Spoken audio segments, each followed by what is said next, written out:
आप देख रहे हैं रणघोष न्यूज।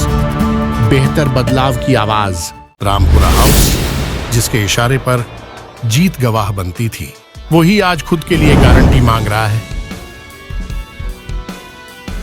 आइए दक्षिण हरियाणा के ऐसे घर से मुलाकात कराते हैं जहां राजनीति संतान की तरह जन्मी, पीढ़ी दर पीढ़ी विरासत के तौर पर बड़ी होती गई।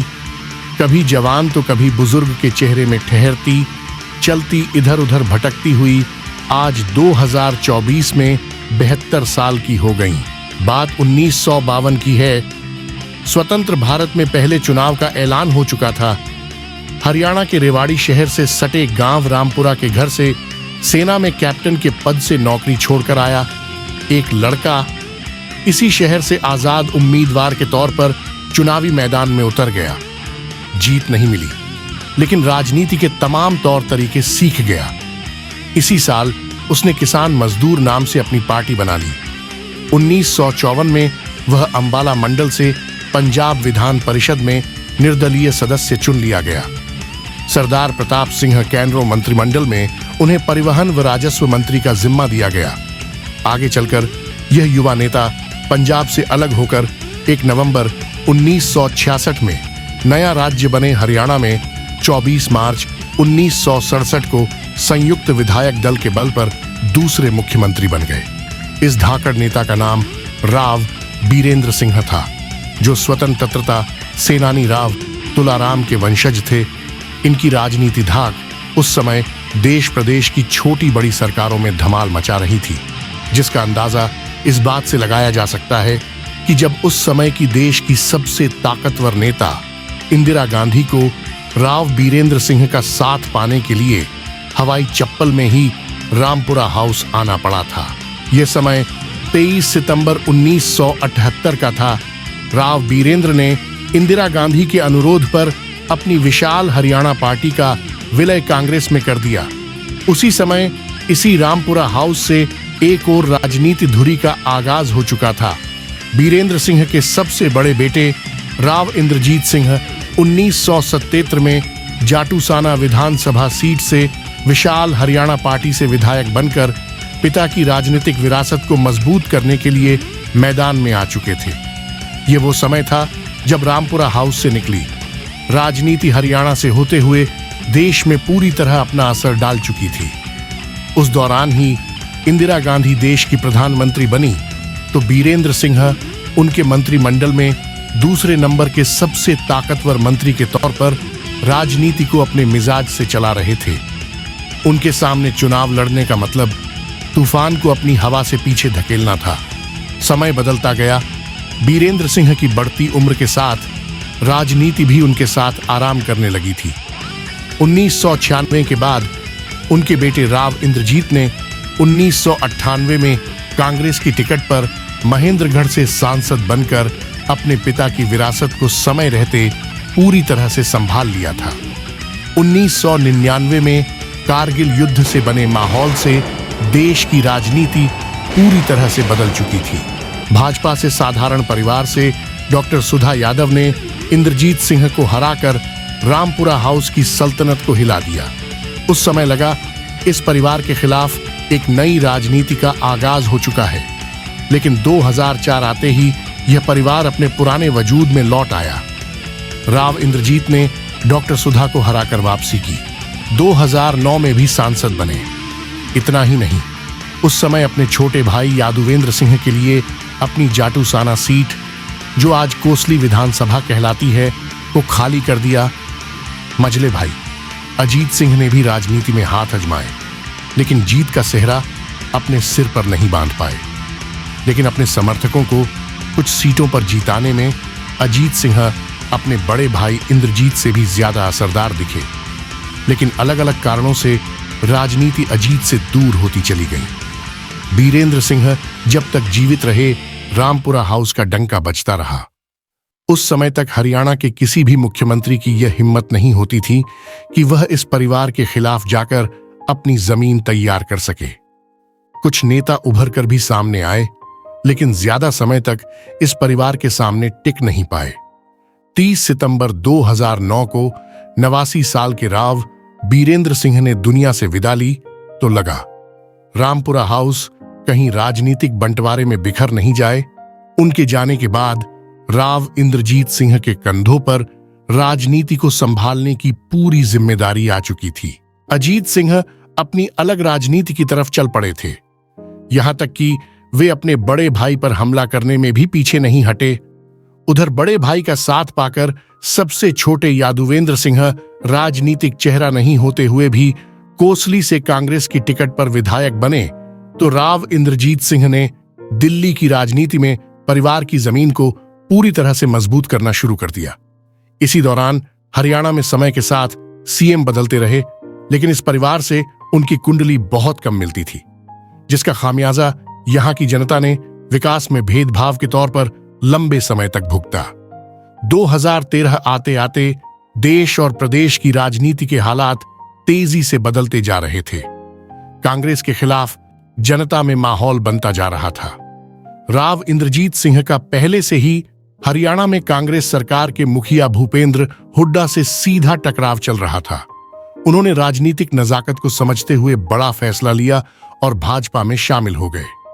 उस दिन से ही रामपुरा हाउस राव बीरेंद्र सिंह की सोच से अलग हो चुका था, जो आगे चलकर भाइयों में भी आपसी राजनीतिक टकराव का कारण बना।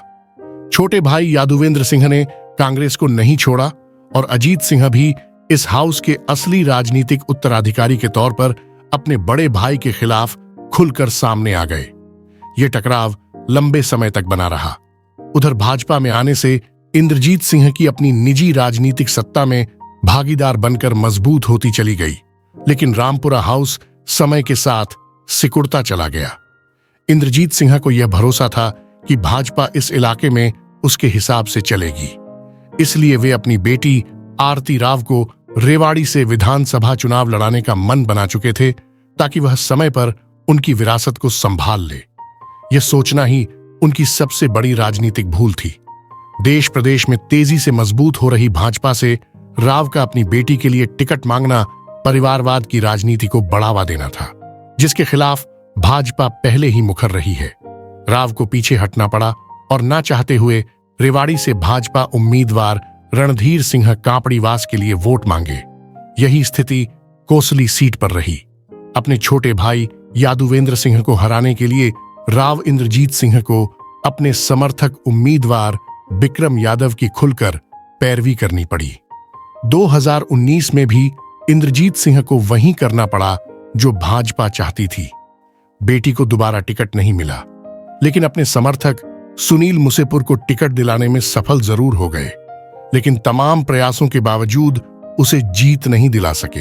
ये वो दौर था जब राव भाजपा के भीतर ज्यादा लड़ रहे थे। सही कहे तो वे राजनीति के ऐसे चक्रव्यूह में घिर चुके थे जहां से निकलने का कोई सही रास्ता उन्हें नजर नहीं आ रहा था, जिसकी वजह से उन्हें जहां रेवाड़ी सीट खोनी पड़ी, वहीं कोसली में अपने छोटे भाई को दोबारा हराने के लिए भाजपा से लक्ष्मण यादव को जीताना उनकी मजबूरी बन गया। अगर वे सार्वजनिक तौर ऐसा नहीं करते तो भाजपा में आ चुके उनके सबसे बड़े धुर विरोधी जगदीश यादव को बर्दाश्त करना उनके लिए मुश्किल हो जाता। ये रामपुरा हाउस की फितरत रही है कि वे अपने राजनीति विरोधियों को जड़ से खत्म करने के लिए किसी भी हद तक जा सकते हैं। इस परिवार का मानना है कि जब मैदान में विरोधी ही नहीं रहेंगे तो मुकाबला ही नहीं रहेगा। उधर अजीत सिंह पूरी तरह से अस्वस्थ रहने लगे थे, जिसकी विरासत को उनके बेटे अर्जुन राव ने संभाल लिया। अर्जुन महेंद्रगढ़ जिले की अटेली विधानसभा सीट पर 2019 में कांग्रेस की टिकट पर लड़े, लेकिन बुरी तरह से हार गए। यहां भी इंद्रजीत सिंह का अच्छा खासा असर था, लेकिन वो भतीजे के खिलाफ रहा। समय के साथ रामपुरा हाउस पारिवारिक तौर पर संभलने की बजाय बिखरता जा रहा था। कोसली से यादवेंद्र सिंह पूरी तरह से अलग थलग पड़ चुके हैं। वे कांग्रेस सांसद दीपेंद्र हुड्डा के भरोसे खुद को बचाए हुए हैं। बीमार अजीत सिंह के लिए सबसे बड़ा सदमा अर्जुन राव की अचानक 19 अक्टूबर 2023 को मृत्यु हो जाना रहा। अभी तक राजनीति से दूर रहे उनके छोटे बेटे अभिजीत राव ने उनकी अधूरी राजनीति को पूरा करने की दिशा में कदम बढ़ा दिए हैं, लेकिन अपने दम पर अब उनके लिए राजनीति में आगे बढ़ पाना फिलहाल आसान नजर नहीं आ रहा है। 2024 में इस बार होने जा रहे लोकसभा एवं हरियाणा विधानसभा चुनाव में इस परिवार का सब कुछ दांव पर लगा हुआ है। 74 साल के राव इंद्रजीत सिंह अकेले ऐसा चेहरा बचे हैं जिस पर 72 साल पुरानी रामपुरा हाउस की विरासत को संभाले रखना अब बहुत बड़ी चुनौती बन चुका है। 4 बार विधायक, 5 बार सांसद रह चुके इस नेता का इतना मजबूत राजनीति बायाडोटा भाजपा में शायद ही अन्य नेता का होगा। इसके बावजूद दक्षिण हरियाणा का यह सबसे बड़ा नेता अपनी बेटी को राजनीति तौर पर स्थापित करने के लिए अपनी ही पार्टी में जूझ रहा है। भाजपा ने इस बार भी लगातार तीसरी बार गुरुग्राम लोकसभा सीट से राव को ही मैदान में उतारा है। यह भी सच है कि यह नेता 2013 से आज तक मोदी के नाम पर ही लगातार जीतता आ रहा है। तीसरी बार भी वह मोदी गारंटी लेकर मैदान में उतर चुके हैं। इसके बाद हरियाणा विधानसभा चुनाव होने हैं। राव हर हालत में अपनी बेटी को उतारना चाहेंगे, जो आसान नहीं है। गौर करिए, भाजपा हाईकमान ने लोकसभा में जिस तरह महारथियों के टिकट काटकर उन्हें घर बैठाया है। कुछ माह पहले राजस्थान, मध्य प्रदेश और छत्तीसगढ़ में हुए विधानसभा चुनावों में राज्य घरानों को धाराशाही कर साधारण चेहरों को सीएम की कुर्सी पर बैठाया गया। ऐसे में राव के लिए भाजपा अपने तौर तरीकों और एजेंडे को बदल देगी। यह बहुत मुश्किल है, लेकिन राजनीति में कुर्सी के लिए समय के साथ सब कुछ बदल जाता है, यह भी हकीकत है। कुल मिलाकर आज रामपुरा हाउस, जिसे अपनी 72 साल की उम्र में बहुत आगे चला जाना चाहिए था, वह अलग अलग वजहों से सिमटता जा रहा है। इसकी सही और असल वजह एक ही शख्स जानता है, वो है खुद राव इंद्रजीत सिंह, जिसे आज भी अपनी जीत हासिल करने के लिए जनता के बीच मोदी गारंटी के साथ आना पड़ रहा है। देखना यह होगा, राजनीति का यह खिलाड़ी समय रहते अपने घर को एकजुट कर मजबूत कर पाता है या फिर बढ़ती उम्र के साथ रामपुरा हाउस को भी उसके हाल पर छोड़ देगा। इस वीडियो में बस इतना ही। हमारे चैनल को सब्सक्राइब करना ना भूले। स्क्रिप्ट प्रदीप हरीश नारायण, प्रस्तुति सुभाष चौधरी।